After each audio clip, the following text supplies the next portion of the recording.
Among the ranks of the SkekSi's lords, fearsome, menacing, and vain titles were most prominent. The Slave Master, the Gartha Master, a general, an emperor, an ornamentalist.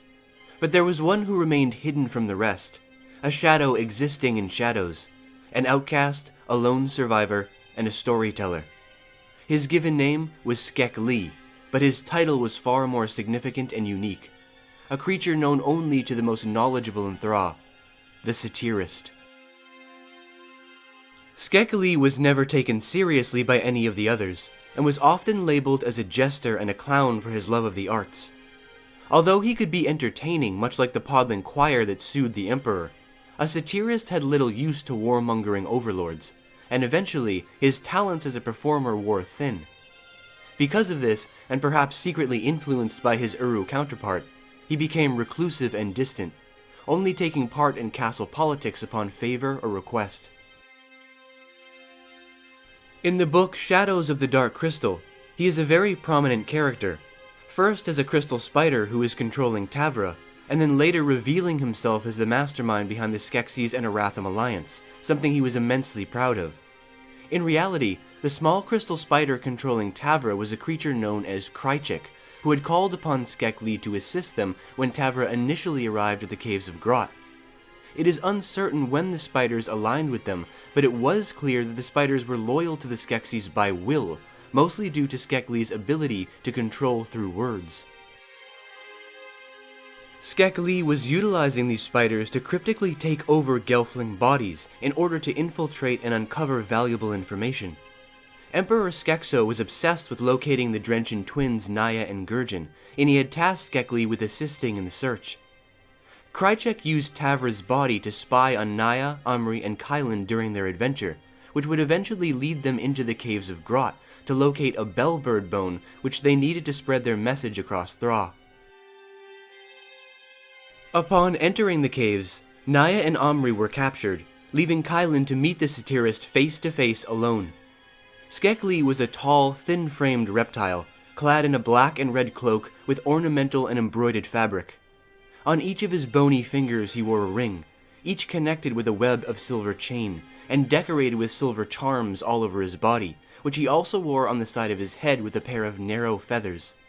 In his hands he held a crystal-topped staff, the SkekSi's sigil of royalty. SkekLi had been hiding himself deep within the caves, inside an expansive rock quarry lined with massive mushrooms and rope bridges covered in layers of spiderwebs spun by thousands of various spiders. After Kylan had tricked SkekLi into believing he was under the control of a spider, he freed Naya and Omri, and the group immediately began their desperate search for the bellbird bone, while SkekLi attempted to violently recapture his prizes.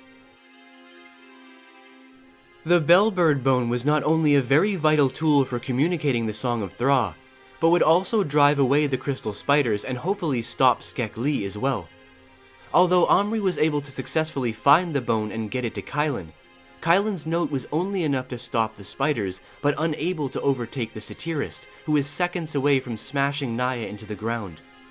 However, although all hope seemed lost, two mystics would enter to save the day. A second and third brilliant and vibrant tone filled the shadowy halls of the cave, joining Kylan's song. And there, standing on the high edge of the quarry, was Urva and SkekLi's counterpart Li, who had used their primal voices to freeze him in place, freeing Naya and the others from harm. While they were guided to safety at last once again, SkekLi could do nothing but growl and spit with bloodshot eyes, the quills and feathers along the back of his neck raised in anger. And there, he was left, in the dark caverns of the underworld, alone and frightened. SkekLi's counterpart was Li the Storyteller, who was one of a few Uru who chose to live his life away from the Valley of the Mystics, deciding on the caves of Grot for a permanent residence. While there, he had befriended Madra Argot, teaching her the art of healing and becoming his only close friend, as only she knew of his existence as the caretaker of the Tomb of Relics. Like SkekLi, he enjoyed crafting his words, usually only speaking in riddles, but those riddles held endless amounts of knowledge and wisdom. The light comes from Li's ability to assist others through history, while the dark comes from SkekLi's evil manipulation in the name of the Skeksis. When the group of Gelfling adventurers left the cave that day, the last image they retained of SkekLi stuck in their minds. Like a dark rock frozen to the landscape, with only the life of his red eyes gazing across the canyons.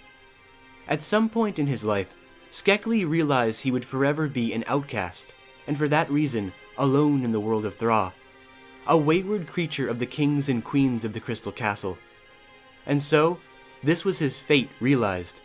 A shadow, an evil energy lost within the underground world, left to entertain the only thing he truly cared for, his own twisted soul.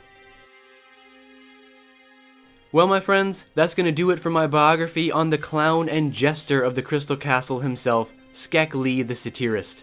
Now it's time for you guys to leave all of your thoughts and opinions down below in the Great White Void. Why is SkekLi one of your favorite Skeksis? As always, until next we meet, take care, and I'll see you guys back here for the next video very soon.